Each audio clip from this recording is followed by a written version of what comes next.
Hey folks, Cool18 here, and welcome to a slightly different video that is here to aim to respond to some of the questions and comments that'll probably be thrown my way in the next few days here, because today's October 17th, and today is the day where marijuana becomes legal throughout Canada for recreational use. So not just for medical use, but you can smoke it for funsies and get high in exactly the same way that you can drink alcohol and get drunk. So, you know, within all kinds of limits and restrictions, and no drunk driving, and not doing like things in public, and those sorts of limitations. It's basically being treated in a very, very similar way to alcohol, which makes Canada, I believe, only the second country in the world to legalize marijuana for recreational use.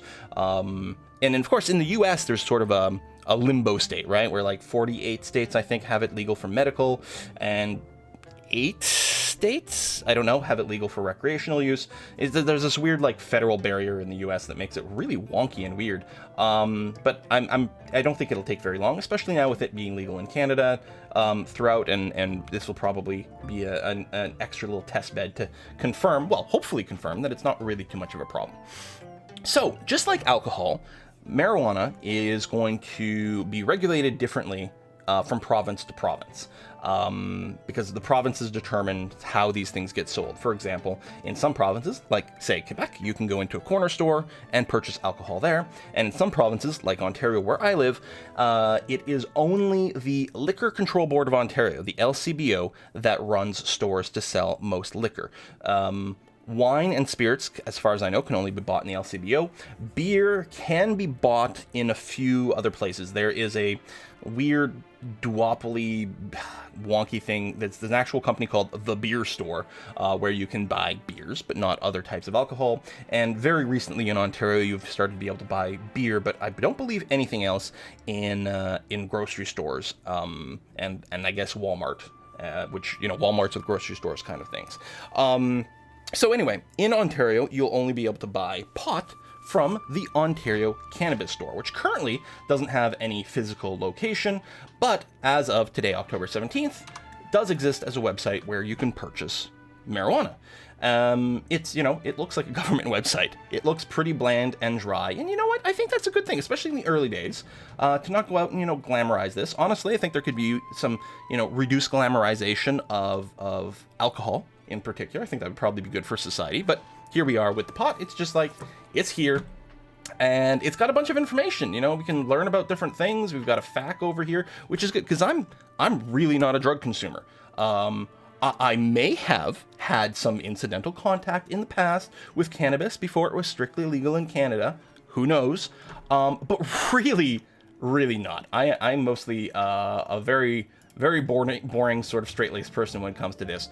So there's tons of information. Again, just, you know, facts and breakdown of THC and CBD differences, which is kind of interesting, because yeah, CBD doesn't tend to make you high, whereas the THC part does. And they talk about it somewhere as well, like, oh, the balance between these two in different strains. So one of the interesting things, if you do go and, you know, purchase cannabis from this website, it will be shipped to you. They will, when they deliver, apparently they'll be checking your ID to make sure you are of age to receive it and everything like that. You can order up to 30 grams of marijuana in a single delivery, which I believe is the limit of how much you can carry on your person in public as well. I think that 30 grams might be consistent throughout Canada. In addition to that, in Ontario, you can have up to 4 plants growing per household, not per person, but per household. That's one of those things that does vary a little bit by province to province. As far as I know, 30 grams is quite a bit. I don't know for sure, because again, I'm not really a drug consumer at all, but in my understanding, the 30 grams, which is about an ounce, will last a relatively heavy user, you know, a month. Like if you're a daily smoker, this could be a month worth of stuff for you. And if you're not, then it's probably makes no sense to even get that much, because it'll just go stale or something like that. So my understanding, this is quite a lot of pot, but I really don't know. Check the comments down below for probably a lot of really useful information today. Anyway, so if you want to buy marijuana on this website, you do have to be from Ontario, and you do have to be over 19, or 19 or over, which 19 is the legal drinking age in Ontario, by the way. That's another thing that varies from province to province. I think most provinces are 19. Quebec is 18.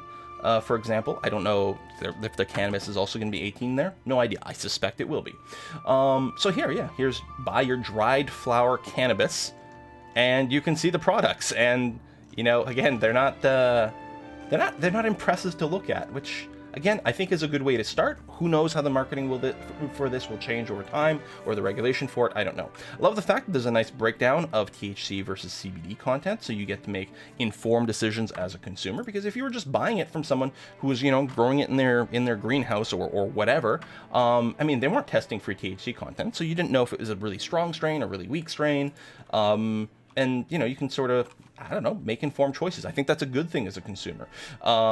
You can see and again, the balance between THC and CBD. If I understand things correctly, this sort of ratio that gets closer to sort of 1-to-1 between THC and CBD will be fairly like mellow and not so mind altering.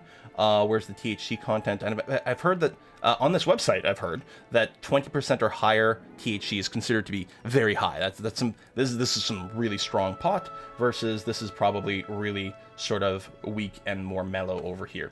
I don't know, but this is what this website has educated me on. So we got bunch of stuff over here. We got some more. You can scroll. There's a bunch of different things. There's filters as well. So you can filter based on your range you're looking for. Indica versus sativa. So indica has more of the CBD, there you go, or the hybrids, or the blends. Wait, hybrid plant versus a blend of two different plants. Yeah, okay. Terpenes that affect the sort of aroma or flavor profile. I don't know how much that matters, but there it is. It's like that sounds pretty useful. So you can also get in oils, you can get in pre-roll formats, and you can get your accessories. I love the fact that the government of Ontario will sell you a bong over here. I don't know how these prices compare. So this is taxes included. There's also, I think, a flat $5 shipping fee.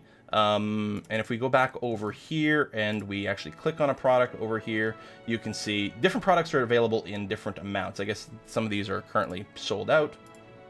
I suspect that a lot of that will happen. There you go. If you want the shishka berry, then you can get it in 1 gram, 3.5 grams, 7 gram, or 15 grams over there. And the prices, it looks like they vary from about $8 to $10 Canadian per gram, which I have no idea what that means. I suspect in some areas this represents an expensive price, and in some areas this represents a cheap price. I'm going to assume this is probably going to err on the more expensive side, because just like with alcohol laws throughout Canada, and again varying by province to province, there tends to be like minimum required prices for booze. Most of Canada, and again this may vary from province to province, doesn't allow you to sell booze cheap, because they don't want cheap booze to be available so that people don't overconsume. And there's a fair amount of various, taxes and tariffs and things like that in these, in alcohol. And I'm betting is going to be the same case in the pot sales. And a lot of that money goes to, well, like various education campaigns about, commercials to not overconsume alcohol, as well as getting funneled into the healthcare system, which helps to offset the potentially increased healthcare load from people consuming too much booze, for example, which I think is much more of a problem from people over consuming too much pot, and then some. It's like one of these net gains. We offset the cost of a lot of government services through the taxes that are on what is it? What's the phrase? Like sin products? No, it's not luxury tax. There's a phrase for it, and I can't think of what it is. So yeah, I'm willing to bet this is probably slightly more expensive than you would get on the street. But hey, you get consistency, and I don't know. I always thought this was going to be a positive move. So it's there, and I figured people would be curious about how it works. Again, this will vary from province to province. Really curious to see how the other provinces work. I'll try to do some more research on my own for that, but this is how it works in my province over here. Learn facts about cannabis consumption. Responsible tips for lower risk. Oh, it's a video. And yeah, there's the fact over here, and somewhere there was a glossary. Oh yeah, right over here. Glossary over here to explain what these things are. Like, what are edibles? There should also have like Yeah, the sale of edibles is not legal in Ontario. So you can't sell a pot brownie, like, or you can't buy a pot brownie from the Ontario Cannabis store. There also should be a big warning about edibles being one of those things that, as far as I understand, first timers get really sort of screwed on, because they take longer to hit, so people underestimate how much they take, and it has led to a lot of really funny comics on the internet. That, yeah, and I have seen my friends encounter the fact that, oh, after your first brownie you don't feel anything, don't have a second brownie, just wait another hour. So yeah, there should be big warnings about that, because but I think they're trying to de-emphasize it. I mean, there's nothing that says you can't, like, buy this pot and then bake it into a brownie yourself or whatever. But yeah, wouldn't that taste funny? It must. I mean, because, like, pot smells, right? When you walk down the street and there's someone in the vicinity that has smoked marijuana within the last, like, 7 days, you can smell it. So I don't know. Anyway, that's it for this video. I have no idea if it'll get, like, flagged or whatever on YouTube. I have no idea. But I thought people would be interested in seeing that. So thanks for watching, and I'll see you guys next time. Bye-bye.